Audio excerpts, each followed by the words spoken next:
Well, a warm and pleasant good evening from the Oklahomans Video Studio. I'm Dave Moyes, joined by Kelly Fry, editor of the Oklahoman. It's election night in Oklahoma, primary night. Voters went to the polls for the past 12 hours to make their decisions about who should be the next political representatives across the state in the primary elections before we head to the general elections in November. Kelly, I mentioned it's a warm evening. It's a warm evening here in the studio. It is a warm evening here in the studio. It is summertime in Oklahoma, and when the AC dips, it's not necessarily the best thing. That's right. We're going to work on that, Dave. The boss is like, Dave, you should take care of this. Our election night for the next 3 hours here on newsok.com will provide live updates at the top and the bottom of the hour.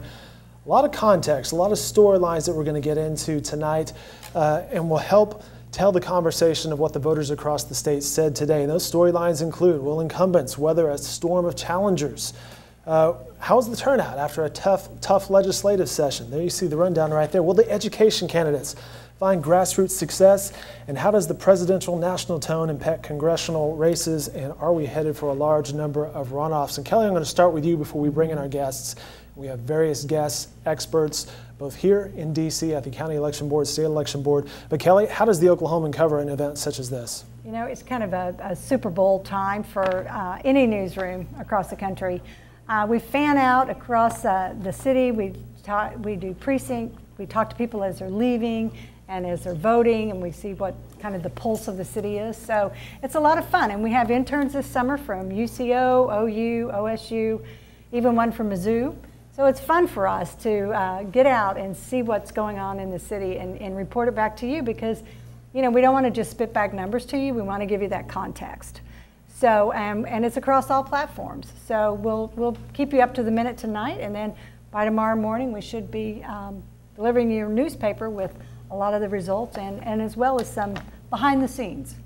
You know, if you're going to be an intern, you really want to get involved in an industry, the news industry is a great way to do that, because we're going to put you to work. Oh, absolutely, absolutely. Interning here means go to work. One of the cool things the interns did today was they went to various precincts to talk to the pollers, and we'll get into that in a second for what the feedback was, but we sent them out there, man on the street, to talk to people. That's right, we did. And, you know, they have a lot of talent, but it's that grassroots journalism, just like a lot of grassroots politics. It's like out on the street talking to the people and then getting a feel for what they're thinking. One thing real fast, though, and not just to make this a conversation about interns, but the newsroom, the copy editors, the layout desk, they're hard at work tonight with a lot of content coming in throughout the day via digital devices or throughout stories that come in for print. They're hard at work tonight, too. Right. They really are. They really are. From our photographers to our videographers to our copy editors. I mean, it's really an all-out effort across the newsroom, as well as, you know, keeping everything moving, and the guys at the press, and getting it delivered and packaged up for our readers tomorrow. But, you know, what platform we put it out on doesn't really matter. We just want to get our information to the readers.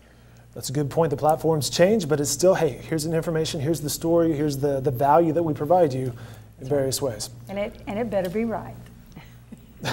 All right, she's the boss. I'm going to turn to our friends joining us here. That's important. And as you can see in the Oklahoman's Video Studio tonight, a distinguished panel. I'm going to start with our guests tonight, Kathy Cummings and Alex Wentz. And this is going to be a fun discussion throughout the night from you guys providing various perspectives, well, just from your points of view. Kathy Cummings, you ran for Lieutenant Governor back in 2014, a political activist. You'll represent more of a Democratic view, correct? Yes, that's right. And just real quick, what are some of the things you'll be looking for tonight? Oh gosh, I'm really excited to see how the Democrats are going to do in this primary race, and I'm really excited to see how the teachers are going to come out in this race. That'll be one of the huge storylines. Alex Wentz is sitting next to you, former communications director for Governor Mary Fallin. I believe for the past 5 years you worked with her 7-9 years, something like that, an extensive political background. What are you looking for tonight? Well, I think there's a lot of Republican incumbents, and I think the question is, can they hold on? It was a tough legislative session, but the power of incumbency is pretty great. So I'm not expecting too many upsets, but there are a lot of lawmakers who I think are more nervous tonight than they have been in the past going into a primary election. You're seeing some numbers behind our guests there. Once the numbers from the State Election Board start to come in, those percentages will change. And you mentioned the Capitol. The legislative session covered extensively by our Bureau Chief Rick Green. Sir, thanks for joining us, and what are you looking forward to tonight? Well, the legislative session this year was kind of embroiled in a lot of controversy over budget problems, educators wanting more money, and I think what's going to be interesting across the board, whether it be Democrat or Republican, is are more moderate candidates going to come to the fore, or is more conservative force going to continue to hold sway? As we know, the legislature and all the statewide offices are dominated by the Republican Party. And even if that doesn't change, and it's probably not expected to, we wonder if there's a subtle shift that may be seen toward a more moderate stance. Interesting. We mentioned Rick Green. He covers the Oklahoma State Capitol. Via Skype, joining us from D.C. in his home office is Chris Castile, who covers things from the national perspective. How are you, sir? I'm doing fine, Dave. Thanks. What are some of the things you're looking forward to tonight? When we spoke earlier, I believe last week, you mentioned it'll be interesting to see what the education storyline turns out to be tonight. Well, I'm watching all 5 U.S. House members from Oklahoma have primaries tonight. Republican primaries. They're all Republicans, and I think they'll all survive them. I think they'll all win. Mostly, most of them by pretty big margins because they were ready for this. I mean, I think they've been sensing. Even the ones who really don't have, challengers with money or name recognition, they sense that there's a mood out there, and it's not just anti-Washington, it's anti-incumbent, and some voters kind of equate or have a hard time distinguishing between Washington and the state legislature. So there's just an unsettled mood out there, and but these guys are well funded. They all have a lot of dough, and they were spending it, for the first time. Tom Cole, who represents the 4th District, runs from like Tinker Air Force Base down through Norman to Lawton to Ada. He said he hasn't spent this kind of money, run TV ads, done all the kind of basic campaign stuff that you do in a contested race. He hasn't done it for a decade, but he's doing it now. And so like I said, nobody's going to be caught unawares. So I think they'll all survive it, but the margins in a couple of the races in eastern Oklahoma will at least be interesting. We'll bring in Ben Felder at this point. He is busy. He's actually doing double duty as Rick will be as well, filing stories, updating our social media accounts, and joining us here on the news desk here at the Oklahoma's Video Studio. And we spoke with various voters earlier today. You at a coffee shop this morning. We went to a coffee shop, Clarity Coffee, this afternoon. What were some of the things you were hearing from those voters? Yeah, well, we've talked a lot about just the level of frustration among citizens after a tough legislative session. I mean, a budget hole that impacted various agencies, education, healthcare.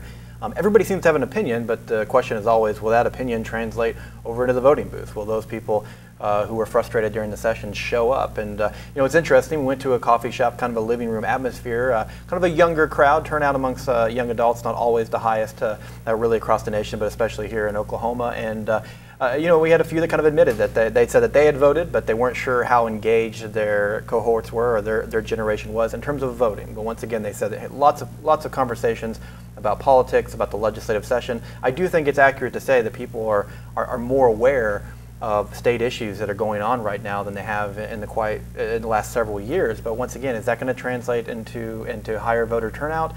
Based on what we've seen recently in last election cycles, this is kind of a low turnout election. Primary elections are when dedicated voters come out, kind of really strong party supporters. But so that's one of the things that I'm looking at to see what is the turnout and what does that mean for the candidates running. Let's find out right now. Joining us on the phone from the State Election Board is Brian Dean. Brian, how are you, sir? I'm good. How are you guys? Doing quite well. And how were things today? What was the voter turnout from what you've seen so far? Well, it's hard to say this early in the evening. I'm just looking now. We just put some of our first results up and some absentee results from some of the early counties. But if you look at our early voting numbers and the numbers we had of male absentee voters, it's roughly on par with what we see for this type of an election, a state primary election. The thing you got to keep in mind is that top of the ticket tends to drive turnout, and so if you have a competitive U.S. Senate race, a competitive congressional race, that's going to drive turnout for an election like this. What I think is really interesting and what will be interesting to watch for this election is the legislative races in particular, because during candidate filing in April, we actually had a record number of candidates file, and that was driven almost entirely by the state legislative candidates. So It seems like there's a lot of interest in the state legislative races this year, but it's hard to say how that will translate to turnout because turnout does generally depend upon those top ticket races. Yeah, that large turnout we see, as Brian mentioned, are kind of a record number, at least since term limits started impacting races, of candidates turning out. So will that translate into more people wanting to vote? We've seen almost as many incumbents facing a challenge this cycle than we have in the last 2 cycles combined. So it's going to be really interesting when you have that many contested primaries, especially incumbents that are running for re-election that are facing challengers.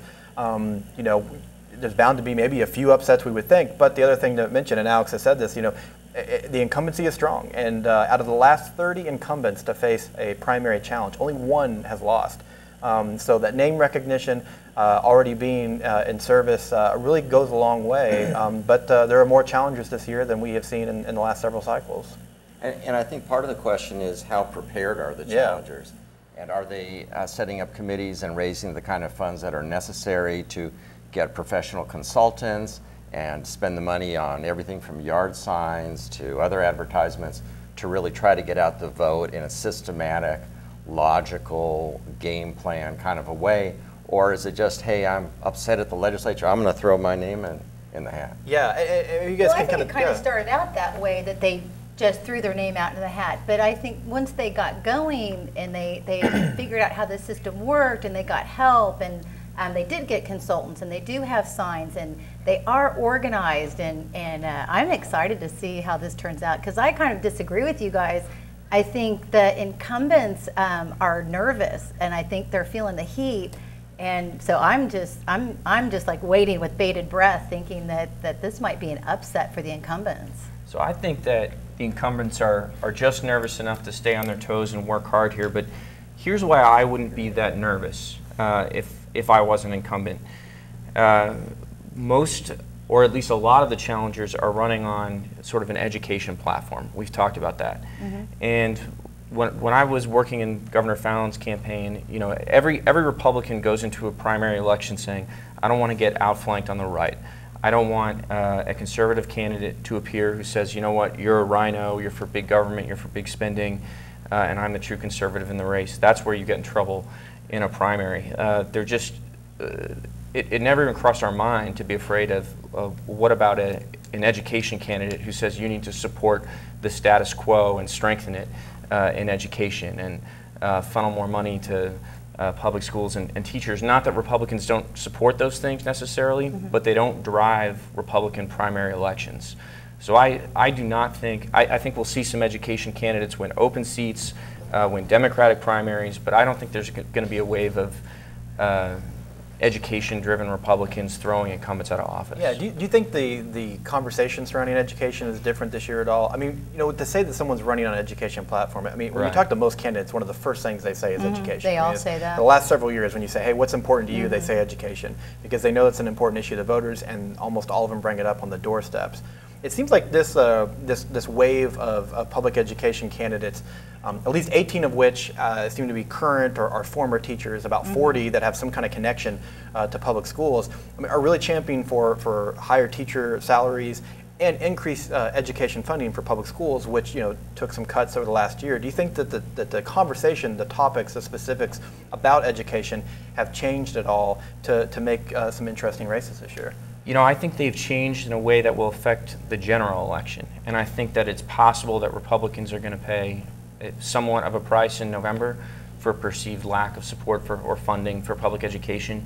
But I just don't think it's going to affect the primary that much. And I brought some numbers, actually. And I was looking at our internal polling data from 2014. And so if you asked all voters what the most important issue was, 27% said education, which there were 10 issues, so that was far and away the #1 issue.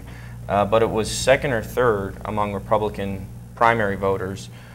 Resisting federal overreach was 10 points Alex, higher. is that Common Core? Wasn't Common Core a big issue in 2014? It was, and so that's the other thing, is that the Republican primary voters who were identifying education as their #1 concern weren't saying, look, we need a $5,000 pay increase for teachers. They were saying we need to get Barack Obama and the federal government out of our classrooms. So it's just a very different issue, I believe, in Republican primaries. Now, if if I'm wrong, then things have changed. But I think the political gravity is still, if you're running in a primary, you want to make sure that you don't become the fake conservative or the rhino in the race. Not that you want to necessarily be the most supportive of teachers unions. But is there an aspect that the public can get frustrated with a legislature that doesn't produce a budget until the last day, that gets sidetracked on issues that are somewhat extraneous and more politically oriented than policy oriented? Can that come back to bite incumbents a little bit? Maybe, and we've kind of had this conversation internally and off camera, but I think for a lot of these candidates, the issues that are extraneous to the mainstream media, no offense, guys, are actually important issues back home in these districts. The resisting Barack Obama's bathroom edicts, for lack of a better term, I think is actually really important to some Republican primary voters because they see it as a stand-in for a larger struggle about values. And the abortion legislation that Governor Fallin vetoed, I think that for a significant portion of the Republican Party, they were excited about that legislation. Those legislators will have something to go home and hang their hat on. I told you I was going to be a pro-life legislator. I told you I was going to stand up for our values. I've done that. And in fact, it gives them something else to talk about besides, hey guys, I know it was a really crummy budget year, but I did my best. I think that's a really good point. I agree with everything he was saying about the last minute budget. I think that's kind of granular, kind of deep in the weeds for a lot of voters. That's been an issue that some of the congressional challengers have tried to run on. This omnibus bill, this catch-all $1 trillion spending bill that was passed by Congress in December, which was exactly the kind of bill that conservatives say they hate. Most of our delegation voted for it. Right. And they had these challengers come in from the right, say, they wound up voting to fund these things we hate, like Obamacare and Planned Parenthood. But it just really hasn't stuck. I mean, part of it is because, most of these challengers don't have any money to get on TV with effective ads about it. But I'm just not sure it would, how effective it would have been anyways. I think what Alex says is the most dominant issue for a lot of movement conservatives and Oklahoma Republicans is anti-Obama stuff, whether it's transgender bathrooms or EPA stuff. And all the members of the delegation can say they've been fighting Barack Obama on every one of those issues. Yeah, but at some point people have to realize he's not going to be in office that much longer. And what I'm seeing on the Democratic side is that people were furious over those last minute issues like the bathroom bill and the transgender bill. They were infuriated, and so they were emailing, they were calling, they were coming up to the Capitol, and they were voicing their concerns, and all of a sudden there was another protest, and I think the email server even blew up at the Capitol because there was, at that last week of session, when they just couldn't get it together. I think the frustration on the Democratic side was crazy. And it may be that you'll see that play out more in a general election because, as Alex mentioned in the primary, the candidates tend to really appeal to the base of their party more so.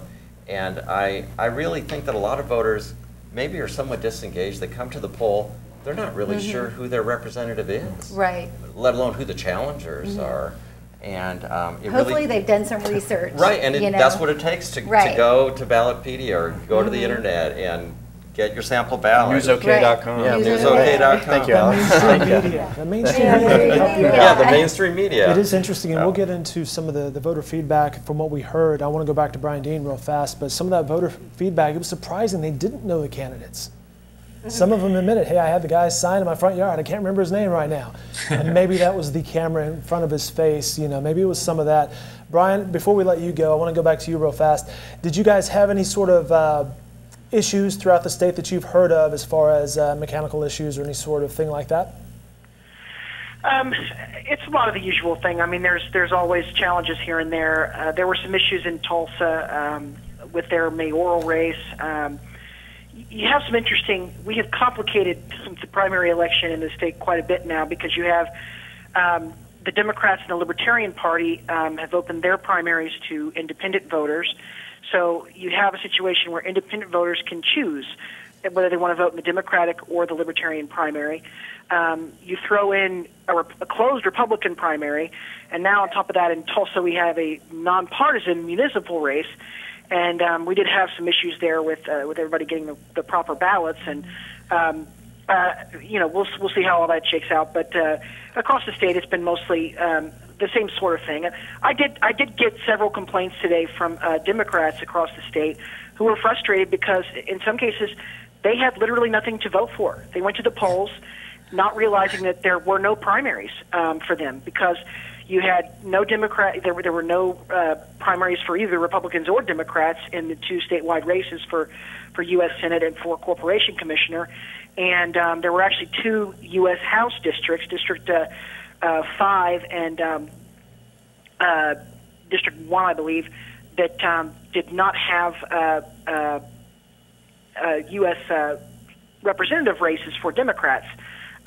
District 1 and District 3 for U.S. House. And so for voters in those districts, it's very possible they had nothing to vote for, and they were very frustrated by that. And you can understand that, but, in the end, it's civic engagement. People have got to go out and go out and file as a candidate, convince people you support to do the same thing. And I know it can be frustrating, but when you have no local candidates to vote for at all, but that was unfortunately the case in several precincts. We're hearing Congressman Steve Russell may give his acceptance speech in about 10 or 15 minutes. We'll bring that to you live. Or Adam Kemp is on the scene there. Guys, this is a great discussion. We will continue throughout the night with our cast of thousands here from the Oklahoman and our political analysts, Kathy Cummings and Alex Wentz. And Alex, I got to put you on the spot here. Kathy brought lasagna tonight. It's typically a pizza night in a newsroom, right? That's right. That's right. And Kathy comes in with this tub of lasagna. Very welcome sight. I missed it. I think there's maybe some back there. I'm not sure, but I never go anywhere without food. So yeah. All right, Dave. I have one thing I have to jump in on because of the conversation earlier. You were talking about, and Kathy, you were saying that people were feeling the frustration about those last-minute things. Mm-hmm. And Alex, you were saying, well, they need something to go back home and say, I fought the good fight. But so many of those actions in the past have been overturned by the courts. Mm-hmm. And so is that part of the frustration, you think, Kathy, from the people that were protesting, is like, it almost felt like lip service in a way because they were passing things that knew would not withstand the challenge by the courts. Right. Yeah, I actually think so. So, Alex, what do you say to that? Well, I think there's always a question of, first of all, that legislation, had it passed and had Governor Fallin signed into law, the anti-abortion legislation would not have been overturned by the courts before this primary election. But I think if you're a legislator, you have to say, look, I vote for what I believe in. I stand up for the values that I believe in. And if the Supreme Court disagrees, well, then we need to elect a president that's going to appoint Supreme Court justices who believe in the value of life, or we need to pursue in the local level some kind of judicial reform. But I think a Republican protest vote against pro-life legislation is not going to play well in a primary if your reason is, well, I'm just tired of the courts overturning it. I mean, I think the answer that most people want to hear is, well, do something about the courts. Were you surprised Fallin vetoed it? I think it was a close call. I think you are correct that was legislation on the fast track to being overturned by the courts. But on the other hand, Governor Fallin, for all the reasons I just mentioned, might have signed it just to say, look, I'm pro-life, ball's in your court. So I think it could have gone either way. It was probably a tough decision for her.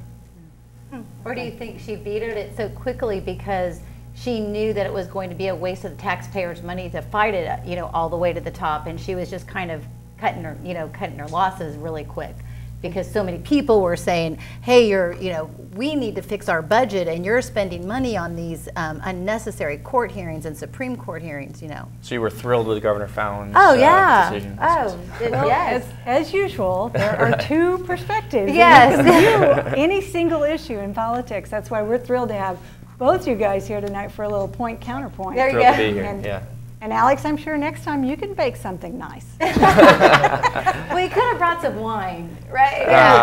If I had known that was par for the course. Yeah. All right, very good. Election coverage continues here on newsok.com. Throughout the night, we'll be seeing those results come in. You're seeing some percentages already. You can follow those results online at newsok.com. Big thanks to Brian Dean from the Election Board for joining us. We're getting those results from his department, so we appreciate his help. I'll let everybody go at this point, and we'll be back live on newsok.com at the top of the hour at 8 p.m. for more continuing coverage of the primary elections here in Oklahoma.